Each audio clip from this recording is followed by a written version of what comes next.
Nous allons voir à présent la saisie des ventes. D'accord? Donc on a fait les achats, on a vu la banque, on pouvait voir aussi la caisse, d'accord? Mais c'est exactement le même fonctionnement qu'une banque.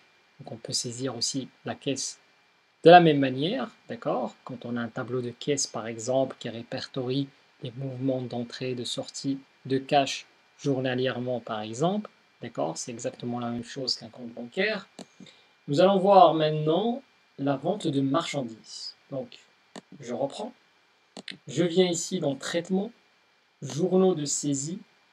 Et là, bien évidemment, j'ai l'ensemble des journaux sur lesquels je peux saisir dans tout l'exercice. Hein. Pas que sur janvier. Hein, d'accord?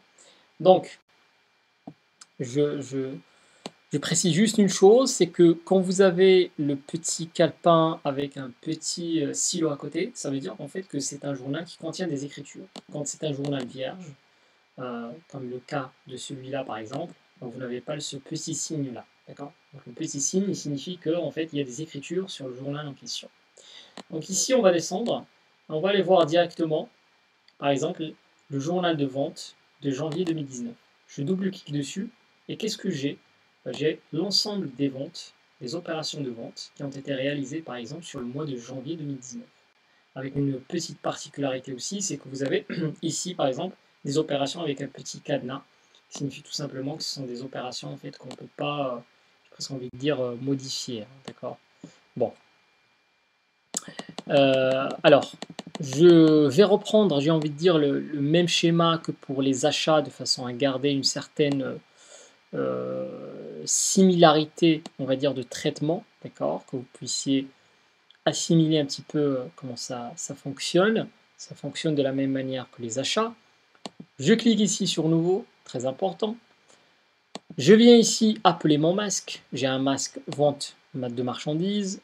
J'applique et hop, j'ai mon masque. Alors j'ai mon masque avec de la même manière des valeurs qui vont être calculées, d'autres qui vont être équilibrées et d'autres enfin qui vont être renseignées. C'est le cas par exemple euh, de la date de l'opération de vente.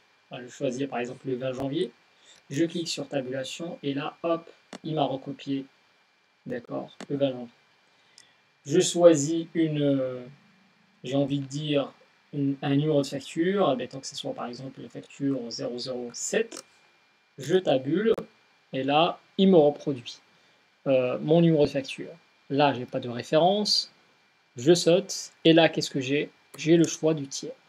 Je mets un petit A, je fais une tabulation et là j'ai l'ensemble de mes clients. D'accord? J'ai l'ensemble des clients en tout cas que j'ai créé moi. D'accord? Je vais choisir par exemple Opal, je clique sur OK. Et là, hop, qu'est-ce qu'il a fait? De la même manière que pour les achats, il m'a mis un compte général, le 411, il m'a calculé une date d'échéance. D'accord? Bon. Alors, je vais marquer par exemple ici facture de vente de bague platine. Je tabule et hop, de la même manière, il m'a recopié mon libellé d'écriture. Il est parti directement sur la vente de marchandises. D'accord? Directement sur la vente de marchandises.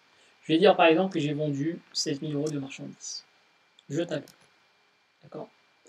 Donc, qu'est-ce qu'il a fait? Il m'a calculé une TVA collectée, 1400 euros, tout seul. D'accord? Parce que le compte 700 est bien paramétré. Je vais lui dire par exemple que j'ai eu, allez, 150 euros par exemple de frais de port.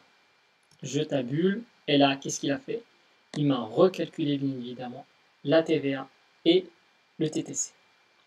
Donc là, j'ai mon écriture, d'accord, qui est équilibrée, d'accord. Je vérifie ici, par exemple, que mon journal est bien équilibré, d'accord, qu'il n'y a pas de faute. Et là, je clique sur Entrée, hop, et là, j'ai mon écriture qui va s'insérer dans mon journal, d'accord. Là, hop, ça n'a pas pris, je reprends. Voilà, là, ça a pris et mon écriture est ici.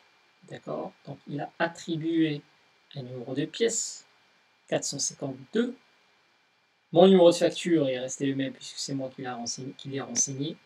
Et donc là, j'ai mon opération de vente, d'accord, de bague pour le client Opal.